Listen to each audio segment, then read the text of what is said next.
Welcome to the History of European Theatre podcast, and thanks for joining me on this journey through millennia of theatrical history. Episode 172, Love's Labours Lost. Assist me, some extemporal god of rhyme. Last time, Shakespeare took us away from the court and gave us a city comedy set in the English countryside, where the characters in The Merry Wives of Windsor provided a view of a cross-section of English society. We might have some disliking for the way the characters of Falstaff and his cohorts were developed by Shakespeare, and we can question the success of the play as a whole, but its enduring popularity is undeniable. It seems unrelated to the refined courtly comedy that is Love's Labours Lost, but both plays are, in their own way, concerned with the use and abuse of language, and, I suppose, for a playwright that Shakespeare was becoming, an obsession with language should be no surprise. Once again, Shakespeare was about to subvert expectations with this unresolved comedy. In fact, it's almost certain that Love's Labours Lost was written before The Merry Wives of Windsor. Most scholars place it to 1594 or 1595, with some reaching to a date as far out as 1598. That last date is because it was published in a quarto edition in 1598, but it does seem to be a stretch to place it that late. The play is mentioned by Francis Mears in his list published that same year, and as we have seen before, quarto publication usually happened well after the first performances. In the quarto, it is stated that the play is newly corrected and augmented by W. Shakespeare. Although the claims of publishers cannot always be completely trusted, and many take this to be a straightforward reprint of an earlier lost quarto, that claim could suggest that this is a version of a play that had been around for a while and had indeed been updated. Edinburgh University hold a copy, also dating from 1598, that on the title page says it was the same version of the play that was presented to Queen Elizabeth as part of the court Christmas celebrations in 1597. This copy was donated to the university by former pupil William Drummond, who you may remember from the biography of Ben Jonson. It was he who carefully recorded Jonson's words when he paid an extended visit to Drummond's Scottish home in early 1619. Drummond was part of the university alumni, and his donation of this edition was part of the institution's building of a significant library. There's also an internal reference in the play that is taken to be to the Christmas celebrations at Gray's Inn in 1594, again placing the play at an earlier date.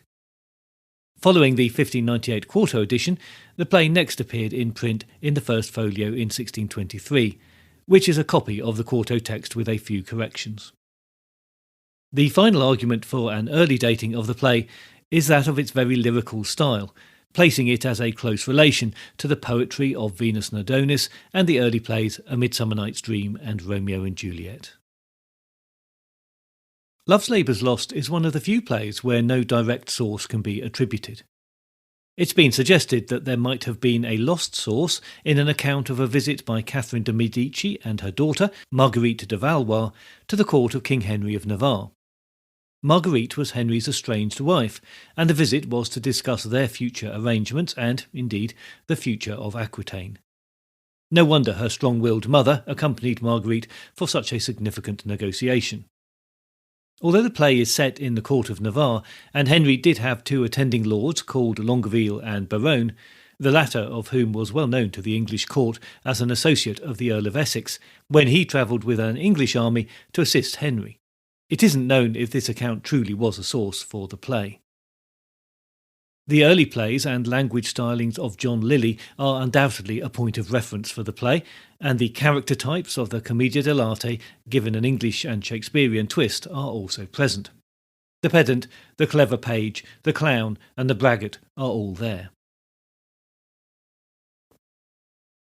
So, here's a brief synopsis of the plot. Ferdinand, the King of Navarre, suggests to his three companions, Baronne, Dumaine, and Longueville, that they should commit themselves to a period of study and self-improvement for 3 years. To achieve this, he believes they should forego all thoughts of women and love. They agree to take the oath, but Baronne is sceptical about the whole idea.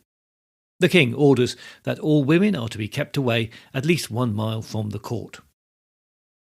The Spaniard Don Armando informs the king that a country fellow, Costard, has been secretly meeting a servant girl, Jacquenetta. As this is against the king's rules, he is called in, chastised, and handed to Don Armando to keep an eye on him.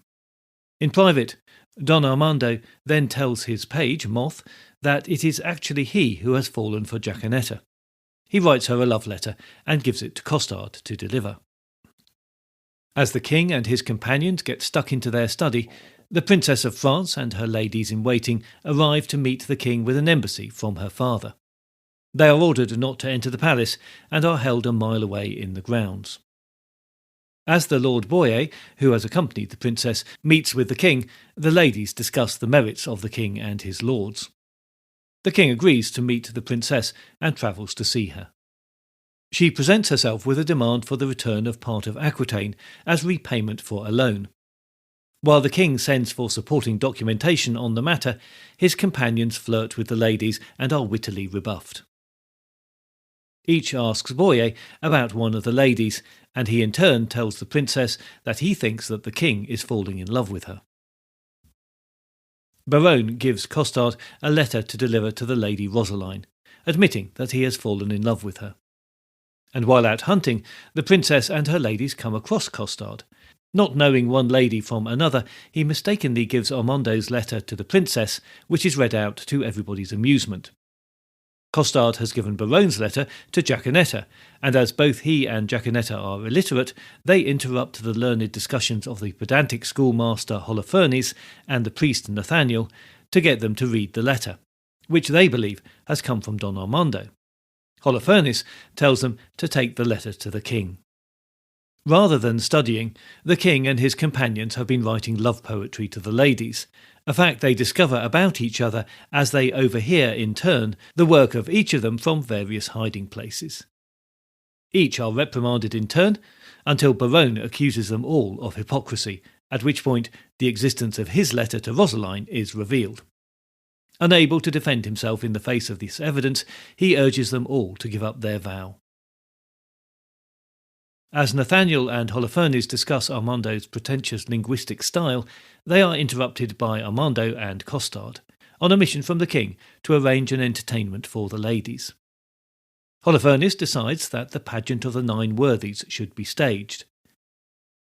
As the ladies laugh at the love letters, Boyer announces that the king and his companions are approaching, disguised as Muscovites.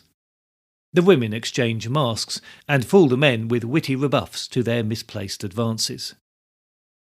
The men leave and return without disguise. The ladies tell of the foolish Muscovites they have just encountered.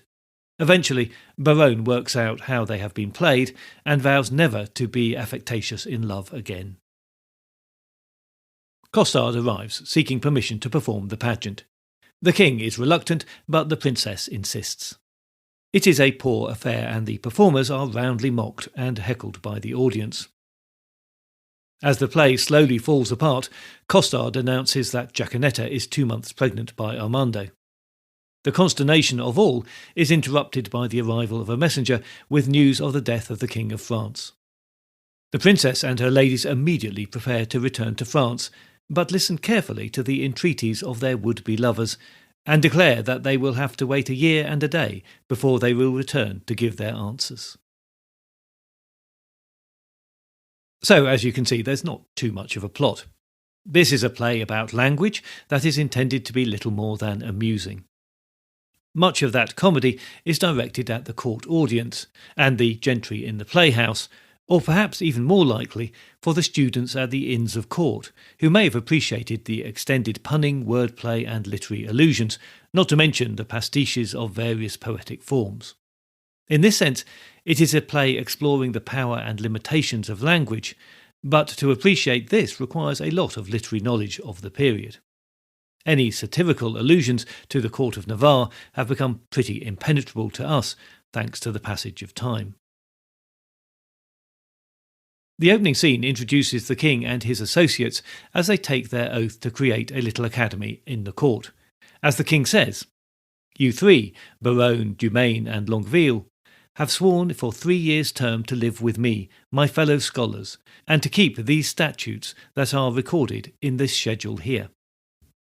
Longueville sounds quite optimistic about the challenge. I am resolved, 'tis but a 3-year fast. The mind shall banquet though the body pine. Fat paunches have lean pates, and dainty bits make rich the ribs, but bankrupt quite the wits. And Dumain is no less reluctant. My loving lord, Dumain is mortified. The grosser manner of these world's delights he throws upon the gross world's baser slaves. To love, to wealth, to pomp I pine and die, with all these living in philosophy. It is Barone who is more realistic and reluctant. Study he can cope with, but he hopes beyond hope that the restrictions about seeing women, sleeping but 3 hours per night, and fasting very regularly have not been included in the final agreement. Of course, they are all still there, and in the end he agrees and signs, even though the punishments for breaking any part of the oath are harsh, including physical mutilation and public shaming. This brutality is in stark contrast to the esoteric hopes the king has for his academy, and what it might achieve in learning, art and science. It is all part of the parody of the learned aesthete that the king aspires to be. But for me this opening somehow lacks the drive and shock value of many of Shakespeare's opening scenes. They all involve a degree of exposition and scene setting, but here, for the first couple of 100 lines, this seems to be all that we get, apart from the idea that Barone is going to be a driving character here.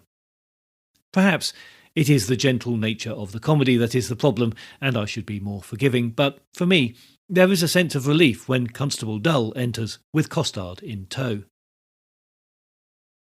Where Costard plays an important role in the plot of the play, as well as providing comedy, Dull is purely there to be a foil to the learned Holofernes, Nathaniel, and to the Spaniard Don Armando. Dull by name and nature, he misunderstands the simplest of instructions and meanings. If we were taking this seriously, we would wonder how he manages to keep his job. A central scene of the play is where the king and his lords each reveal their feelings for one of the ladies, while believing that they are alone, but in fact they are in hearing distance of one or more of their companions. The scene of one reveal after another builds beautifully. First, and alone, Barone declares that despite his intentions he has fallen in love. The king enters, and Barone hides. The king's sonnet is meant to be a parody of the form. So sweet a kiss the golden sun gives not to those fresh morning drops upon the rose as thy eyebrows, when their fresh rays have smote the night of dew that on my cheeks down flows. Nor shines the silver moon one half so bright through the transparent bosom of the deep, as doth thy face through tears of mine give light. Thou shinest in every tear that I do weep, no drop but as a coach doth carry thee, so ridest thou triumphing in my woe. Do but behold the tears that swell in mine, and they thy glory through my grief will show. But do not love thyself, then thou wilt keep my tears for glasses, and still make me weep. O Queen of Queens, how far dost thou excel, no thought can think, nor tongue of mortal tell. But this, and other poems from this scene, have on occasion been printed as part of Shakespeare poetry collections and taken entirely seriously. Shakespeare was treading a very fine line here between parody and homage that has not always been appreciated. Then Longueville enters, and the king also hides. Longueville reads his sonnet until forced to hide by Dumain's entrance. Dumain then reads his poem, at which he seems to be working rather harder than the other two, and it is the most obviously comic of the three, in my view. On a day, alack the day, love, whose month is ever May, spied a bosom passing fair, playing in the wanton air. Through the velvet leaves that wind, all unseen can passage find, that the lover, sick to death, wished himself the heaven's breath. Ere, quoth he, thy cheeks may blow, ere would I might triumph so. But, alack, my hand is sworn, ne'er to pluck thee from thy thorn. Vow, alack, for youth unmeet, youth so apt to pluck a sweet. Do not call it sin in me, that I am forsworn for thee. Thou, for whom Jove would swear Juno but an Aethiop were, and deny himself for Jove, turning mortal for thy love. As the others reveal themselves, Barone takes the moral high ground until his love letter to Rosaline is discovered. His speech that prompts the gentlemen to abandon their oath and recognise how life in the real world can be more profitable than that of academia is one of the longest in Shakespeare, the longest if it is rendered in its entirety at 77 lines, but this is not often undertaken. Some sections of the full speech are repetitively and thematically redundant, to the extent that it has been suggested that what we have here is a draft version that was not properly edited when the text was typeset for printing. Although operating largely within the court circle because of the constraints of the premise of the play, there are characters who give us a sense of the world outside the court, a wholly more rustic and earthy place. Costard, simply termed a rustic, and the dairymaid Jacquenetta are at the heart of the subplot in the play that provides counterpoint for the courtly characters. Costard gets his name from the custard apple, a large ribbed variety of the fruit, which was also a slang word for the head. The presumably large-headed character has been arrested for fornication, but where we might expect him to be contrite, having been caught in the act, as it were, he is in fact confident and robust in his own defence. Even to the king he is firm and displays his ability to mimic the nobles, even if he does not always understand what they mean as they attempt to mock him. Somehow he manages to be an illiterate yokel who is something more than that, but neither the articulate shepherd of the pastoral or the ignorant peasant that the audience might have been expecting. He has something of the clever slave of the Roman comedy and the commedia dell'arte about him, but he is not malicious, scheming, and out for his own gain, as these characters mostly are. Forced into the company of Don Armando the Spaniard, he continues in a mocking tone to the man who is his superior and his jailer, once he decides to speak at all. He has an ear for hearing and then twisting the refined diction of those he meets at court. When freed, he is employed as a postman to comic results. He plays with the meaning of words that he does not understand, and when, for example, he ponders that when given remuneration for carrying the first letter, the word must be Latin for 3 farthings, and then, when paid a guerdon for the same job, concludes that this is better than remuneration, 11 pence farthing better. The guerdon is a non-specific recompense for service, and in his misunderstandings, the truth of the working class situation, that words can mean anything you want as long as you get paid, is reinforced. His behaviour to the courtly ladies is also bold, as he holds himself apart from the duplicitous dealings of his supposed betters, again showing himself to be at times linguistically adept, yet at others way off the mark. However, it is he who says the longest word in the whole of the Shakespeare canon, when, after Holofernes, Nathaniel and Armando have been engaged in some particularly pedantic, pretentious wordplay, he says to Moth the page, "Oh, they have lived long in the alms-basket of words. I marvel thy master hath not eaten thee for a word, honorific abilitudina tadibus. Thou art easier swallowed than a flapdragon." That very long word of 25 characters length, which I'm not going to attempt again, is genuine medieval Latin, meaning something like the state of being able to receive honours. So, not an invention of Shakespeare's, but it makes Costard somehow learned, cleverly mocking, and foolish all at the same time. The flapdragon referred to was a dangerous-sounding parlour game played at Christmas time, involving a dish of brandy with raisins floating in it that was ignited before consumption. It is in the pageant of the 9 worthies that Costard really comes into his own. He gets the part, perhaps because of his imposing bulk, of Pompey the Great, which he carries off with enthusiasm that overcomes any skills that he may be lacking. His verse is intentionally comically naive. Pompey, surnamed the Great, that oft in field with trage and shield did make my foe to sweat, and travelling along the coast I here am come by chance, to lay my arms before the legs of this sweet lass of France. And his efforts are appreciated or mocked, depending on how you read it, by Barone at least, who declares, "My hat to halfpenny, Pompey proves the best worthy." Performance and reality merge when Costard tells everybody present that Jacquenetta is pregnant by Don Armando. Don Armando is furious, but once again the fearless Costard presses on, perhaps fueled by jealousy and perhaps dishonesty. It is just as likely that the child is his and not Don Armando's.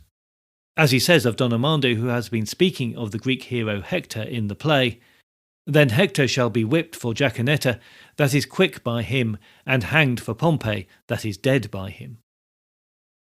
And then the aristocrats really enjoy his performance and Don Armando's discomfort. It is as the Spaniard is about to strip to the waist and fight for his honour that the messenger from France arrives with news of the death of the king, and suddenly everything is much more serious, and the humiliation of the Spaniard is halted. Of Jacquenetta herself little is sketched in. She is the archetypal milkmaid with all the sexual allure that suggests. Costard is her more natural bedfellow socially, and like him, she is not to be fooled with. The comedy is in Don Armando's attraction to her, which, however strong that might be, is a socially unacceptable union and contrary to all of the aspirations that Don Armando expresses. But then he is a foolish Spaniard when all is said and done, and very ripe to be the target of Elizabethan humour. When the page comments to Costard that Don Armando and Holofernes have been at a great feast of languages and stolen the scraps, we know exactly what he means, even if we don't understand every piece of Latin or each classical reference. But the same also applies to the courtly characters, whose language can range from the witty and elegant to obtuse and, to us at least, obscure. This is Shakespeare looking back at the humanist writers of the recent past, having a poke and a laugh at their tendencies for a particular form of eloquence and completeness, and saying that actually language is a much more free-form and developing thing, that has a vitality that previous literary forms restrained unnaturally. Shakespeare and his contemporaries were responsible for a great explosion in the language by creating new descriptive words or applying existing ones in a new way. The list of synonyms that the schoolmaster Holofernes quotes is shown as stale and unadventurous compared to the way that Costard plays with words, even when he misunderstands or deliberately misconstrues their meaning. Much as Shakespeare is acknowledging Sidney and Lily and other predecessors by affectionate parody, he is also trying to show how he now goes beyond them. He also, as he always does, acknowledges the debt to Ovid, Horace, Cicero and the other writers from antiquity. But through Holofernes, he shows that they are also only providers of a guide in the use of language. As a play very much concerned with the subtleties and the use of language, it's worth lingering for a moment over the title of the play. It's normally given as Love's Labour's Lost, with an apostrophe before the final S of the first two words. But in early editions this varied. In the first quarto from 1598 it is presented without apostrophes, but by 1623, for the first folio, it had gained one in Labours, only to lose it again in the 1631 quarto. It was with the third folio, published in 1664, that it appears for the first time with a modern pronunciation and spelling as Love's Labour's Lost, with two apostrophes. The use of punctuation was notoriously varied in early modern printing, with, it appears, punctuation being at the preference of the typesetter. In fact, for early texts of the plays, there is remarkably little punctuation to modern eyes, which has given later editors plenty of scope to decide on how it should be added or amended, and, of course, changing punctuation can change the meaning of a line, which is just one of the reasons why we find Shakespeare so linguistically flexible. So, what to make of the title of the play? Does it mean The Lost Labours of Love, or Love's Labour is Lost? And we should also ask, does it really matter? Whatever the case, the alliteration certainly fits in with the linguistic pedantry of the play. It's been suggested that the title is a play on a line from John Florio's His First Fruits, which was a work of proverbs and sayings designed to help the English gentleman learn Italian that was published in 1578.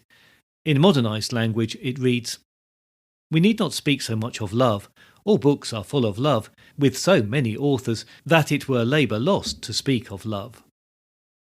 This work was also the source for the untranslated Italian quote from Holofernes, "Venice, Venice, who does not see you cannot praise you," giving us good reason to believe that Shakespeare was familiar with this particular work.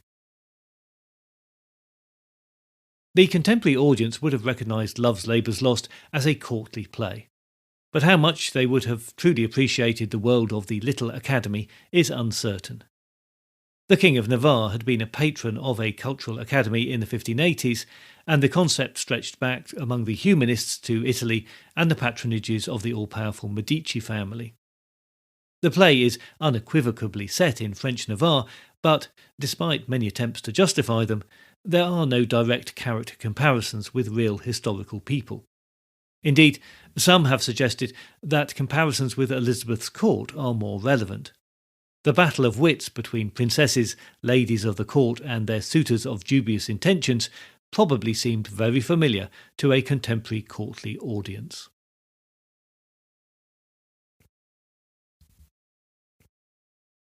Love's Labour's Lost was one of Shakespeare's least regarded plays amongst the earlier critics.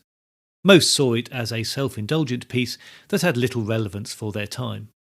Editions of Shakespeare through the 1700s relegated it to their later volumes, regarding it as of little interest.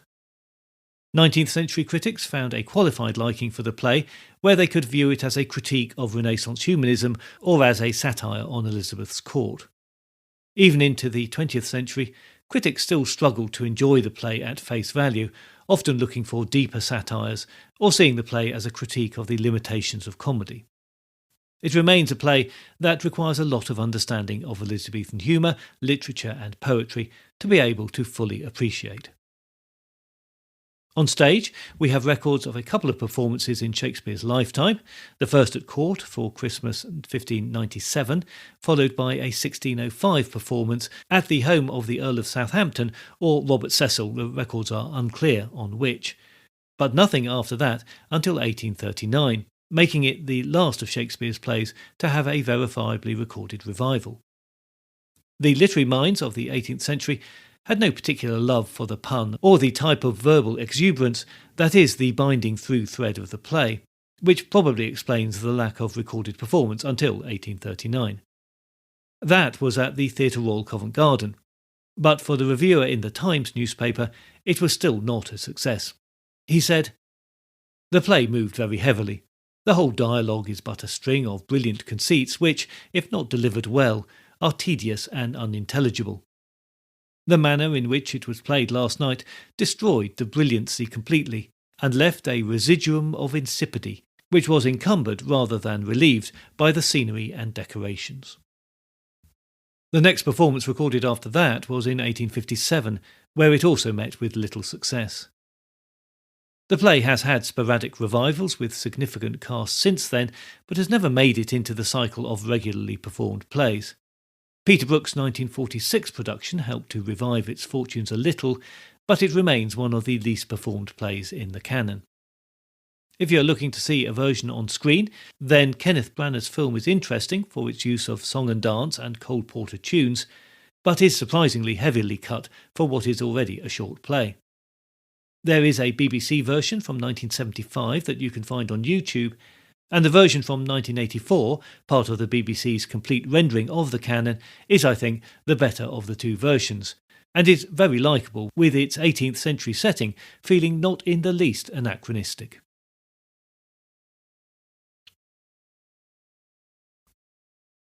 Near the opening of the play, the King of Navarre speaks about his fear of a wasted life and the rapid progression of time, and at its ending, we have the sudden and unexpected death of a king.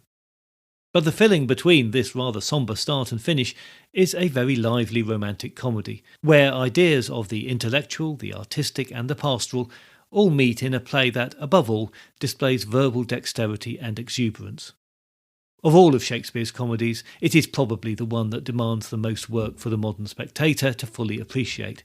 But it still can be enjoyed as a piece, if only for some of the characters, the odd dramatic moment, and the silliness of it all. Next time, we will be hearing more on Love's Labour's Lost from returning guest Eleanor Conlon, who, having directed a production of the play, can speak to it very much from a performer's point of view. And our discussion is very much an addition to what I have said so far in this episode. After that, we come to a significant point in this season on Shakespeare and Jonson, with a look at the first of Ben Jonson's plays, The Case is Altered. In the meantime, if you've not done so already, please join the Facebook page or group, or find the podcast on Instagram or Blue Sky, just to keep up to date with new episodes and other theatre-related things. If you do feel able to help out with the costs of running the podcast, then please head on over to Patreon, where you will find additional content for a small monthly fee or a one-off donation. You can also make a one-off show of support through Ko-fi.com. I look forward to your company next time, but if you do have any comments or concerns in the meantime, you can contact me by email at thoetp@gmail.com, or through the website, where you can leave me a voice message by clicking on the microphone icon, or you can write to me on the contact page.